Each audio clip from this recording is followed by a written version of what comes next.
Hello everyone. Welcome to the video that's going to provide you information and strategies for developing an introductory paragraph. Keep in mind that these strategies are merely that, strategies. There's not going to be one right way in order to develop an intro paragraph. In fact, it's encouraged for you to try out different strategies for each type of essay that you have in order to become more comfortable with exploring different ideas for developing your paragraphs. Let's go ahead and get started. When thinking about intro paragraphs, we have to aim to do at least three things. One, attract your reader. How can you get your reader's attention in order to entice them, or as we say, invite them into the conversation? You need to attract your readers to the subject that you're having or the conversation you're having and invite them in order to participate, at least in their own mind, or perhaps maybe that invites them to have a conversation with others about your particular paper or about your particular subject specifically. So, when we're looking at introductory paragraphs, we need to consider a few elements to make sure that we always have when we develop our intro paragraphs for our essays. First, it introduces the conversation you're about to have and its context. Remember that you want to avoid writing intro paragraphs that are too vague and too general or waste the reader's time. If you've made an observation or if you know exactly what it is you're going to talk about, you should ideally begin there. Give us the context, give us the purpose. We need to know why you're having this conversation. Next, it establishes your voice, tone, or attitudes towards the subject, the kind of language that you use, the strategy that you use, how you aim to get the reader's attention is all going to affect how we go into this conversation as readers, and also to determine what your attitudes and perspectives are as it relates to the subject that you're writing about. Next, it states the thesis that will be supported in the body paragraphs. So after reviewing the thesis statement video, you'll understand how the intro paragraph will work simultaneously with the thesis statement. It all needs to be relevant, it all needs to lead into the thesis, and it all needs to prepare us for what you're going to write about in the body paragraphs. So let's go ahead and look at some strategies that will help in aiding you in enticing your reader into the conversation. First, we have appealing to emotions. When we think about appealing to emotions, we want to remember why we're actually using this strategy. So think about your topic, think about the subject, and think about what you're going to say about it. So if you know that the subject could be an emotional one, or at least evoke some sort of emotional reaction as the reader's going through and reading your body paragraphs, then it might be a good idea to use that strategy. Let's talk about appealing to emotions. When you appeal to emotions, you'll want to consider why you might do that as it relates to the subject that you're writing about. So in these examples here, I've provided some starter phrases that would ideally start the intro paragraph off. These are not complete intro paragraphs because what follows would depend on what your thesis statement is or what you're wanting to address in the particular essay.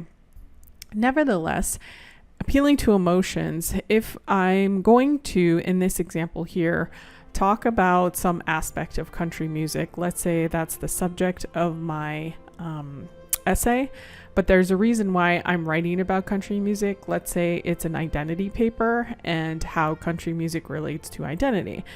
Nevertheless, I could go many different routes. I could start off by saying country music is this and country music is that. Well, that's not really enticing for a reader, but using the appeal to emotions might be more inviting to invite them in to explore this topic as it relates to identity. So as you can see here, I have an example. When people ask me what my favorite genre of music is, without hesitation, I respond country. I never thought twice about my response until the horrific events that took place at the Route 91 Country Festival. No longer was country music just a genre for me, but rather it became a moment in time that changed my life forever. So as you can see in this example here, we have a specific moment in time that clearly is an emotional one. Doesn't need to be overly emotional as far as an appeal is concerned, but if I know that my audience is familiar with this event that took place, and let's say they might be familiar with the environment that it was in, this might be a strong appeal to emotions for them. Remember that emotions don't always have to be disheartening or sad. They can be exciting. We have an array of emotions. So it really just depends on how you want them to come into this conversation. And again, consider your tone of your essay, and that's going to dictate how you might appeal to the emotions of the readers in this situation. So let's look at a couple of other strategies here. Next, we have a startling statistic or fact.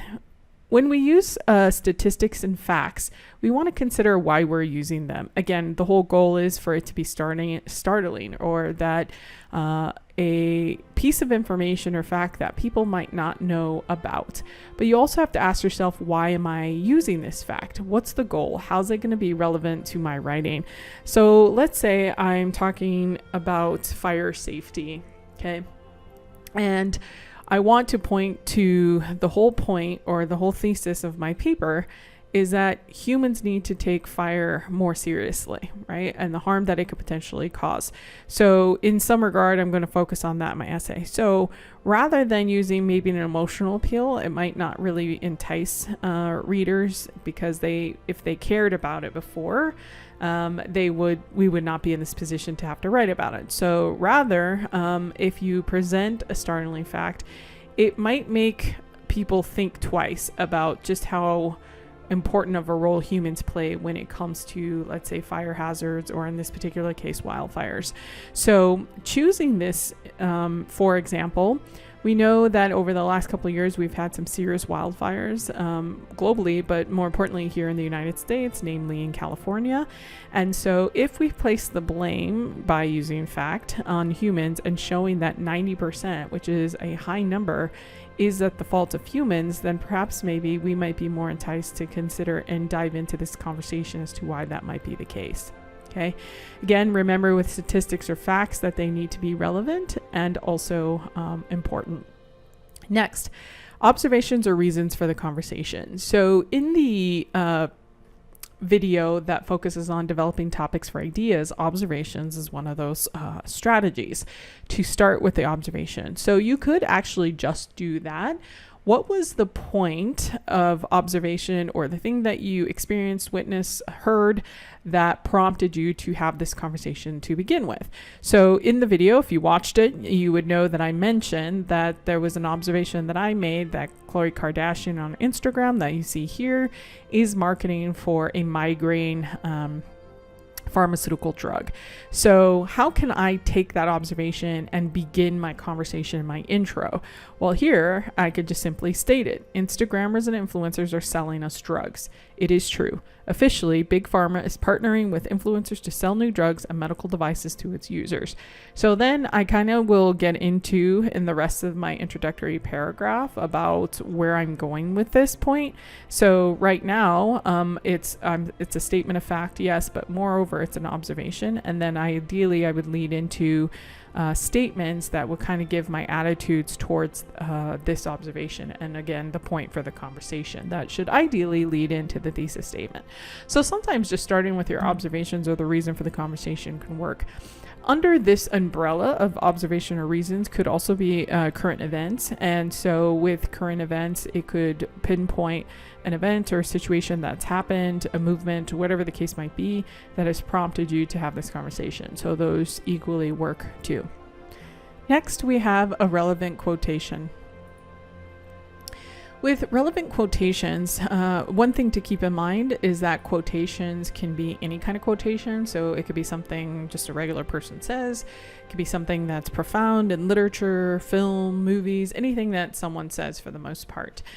But when choosing a quotation, we have to really consider its purpose. Why are we relying on someone else's words in order to get our conversation started? And sometimes we could pretty much say that what they've said is so profound that it really captures the essence of what you're trying to talk about, which is great.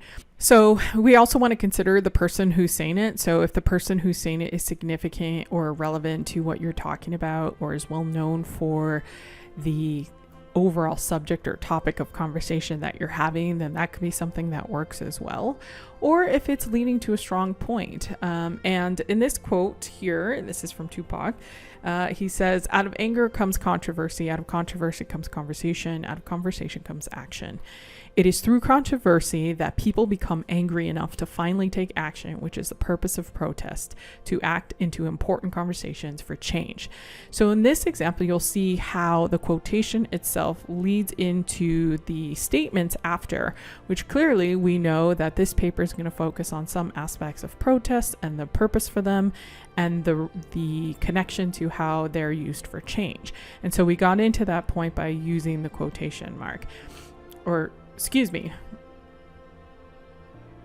So we got into it by using the quotation, and we know that because it's from a musician, that we know that they have also influence in society in some way, which often leads to actions of change. Okay, so just remember that you want to make sure that you're not taking the quotation out of context. Make sure you understand where it comes from. And you also want to make sure that it makes sense in relation to what you're going to talk about. Okay. The next is an antidote.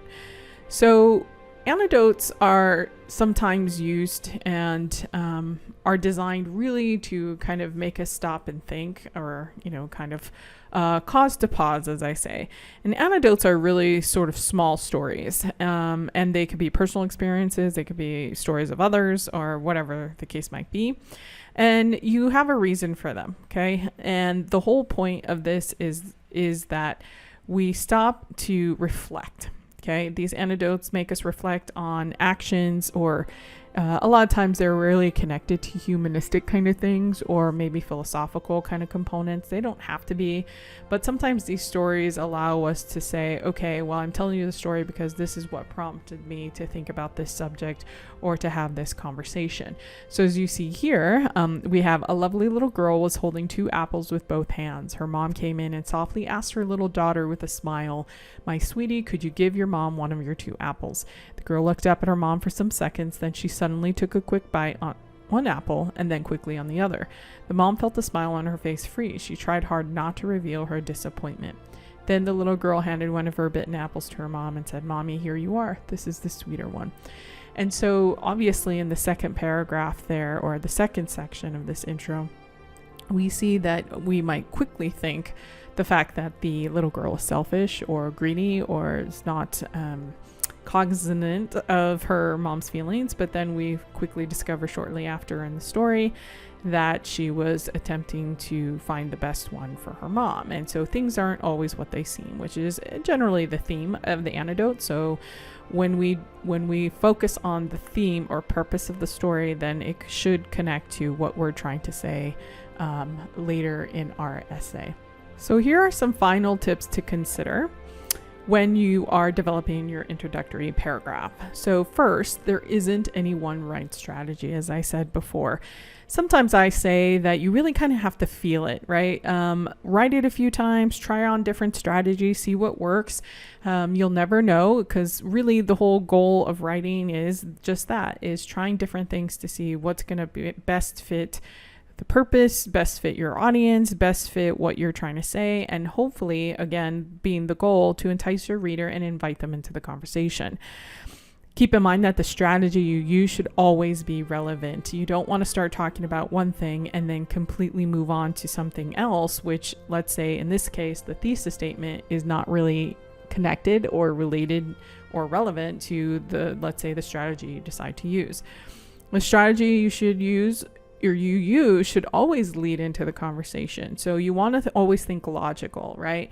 How is what you use at the beginning of the intro lead into the context or preparing us for the thesis statement? That leads us to our next point. The strategy you use should always connect to the thesis, okay?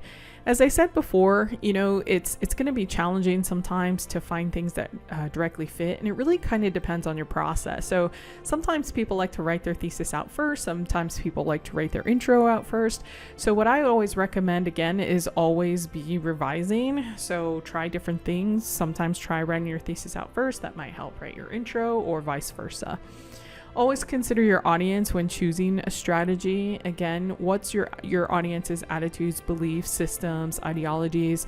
When you gathered that background information when you were developing topics for ideas, then you want to consider, what do they already know? What might they connect with better? What might be familiar? Because that might be the best route to take. Or perhaps maybe what are they not familiar with? Because that will help with, let's say, a startling fact, something that they might not be used to. Not all strategies will work with your topic, and that's okay. Don't force something that doesn't work. Consider your conclusion paragraph when you select a strategy. I always say in the conclusion paragraph, it is the strongest paragraph of all the essays, so review the conclusion paragraph video.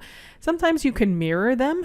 So that's one strategy in which you know what you're going to say in the end, and you want to prepare us or almost like foreshadow, right, to the conclusion. So you can start by telling an anecdote or story at the beginning, and then finish that story or readdress the story in the conclusion paragraph.